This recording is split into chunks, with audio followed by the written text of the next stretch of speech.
Cuando yo era chico, me encantaban los circos, y lo que más me gustaba de los circos eran los animales. También a mí, como otros, me llamaba la atención el elefante. Durante la función, la enorme bestia hacía despliegue de su peso, tamaño y fuerza descomunal.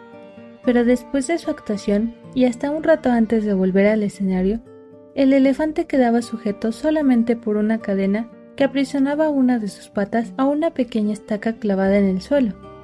Sin embargo, la estaca era solo un minúsculo pedazo de madera, apenas enterrado unos centímetros en la tierra, y aunque la cadena era gruesa y poderosa, me pareció obvio que ese animal, capaz de arrancar un árbol de cuajo con su propia fuerza, podría con facilidad arrancar la estaca y huir. El misterio es evidente. ¿Qué lo mantiene entonces? ¿Por qué no huye? Cuando tenía 5 o 6 años, yo todavía confiaba en la sabiduría de los grandes. Pregunté entonces a algún maestro, algún padre o algún tío por el misterio del elefante. Alguno de ellos me explicó que el elefante no se escapa porque está amaestrado. Hice entonces la pregunta obvia: si está amaestrado, ¿por qué lo encadenan? No recuerdo haber recibido ninguna respuesta coherente. Con el tiempo me olvidé del misterio del elefante y la estaca, y solo lo recordaba cuando me encontraba con otros que también se habían hecho la misma pregunta. Hace algunos años descubrí que, por suerte para mí, alguien había sido lo bastante sabio para encontrar la respuesta. El elefante del circo no escapa porque ha estado unido a una estaca parecida desde que era muy pequeño. Cerré los ojos y me imaginé al pequeño recién nacido sujeto a la estaca.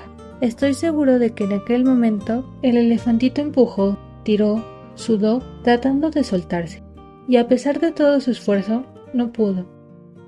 La estaca era ciertamente muy fuerte para él. Juraría que se durmió agotado y que al día siguiente volvió a probar, y también al otro y al que seguía. Hasta que un día, un terrible día para la historia del animal, aceptó su impotencia y se resignó a su destino. Ese elefante enorme y poderoso que vemos en el circo no se escapa porque cree que no puede. Él tiene registro y recuerdo de su impotencia, de aquella impotencia que sintió poco antes después de nacer, y lo peor es que jamás se ha vuelto a cuestionar seriamente ese registro. Jamás intentó poner a prueba su fuerza otra vez. Uno de los cuentos más conocidos de Jorge Bucay.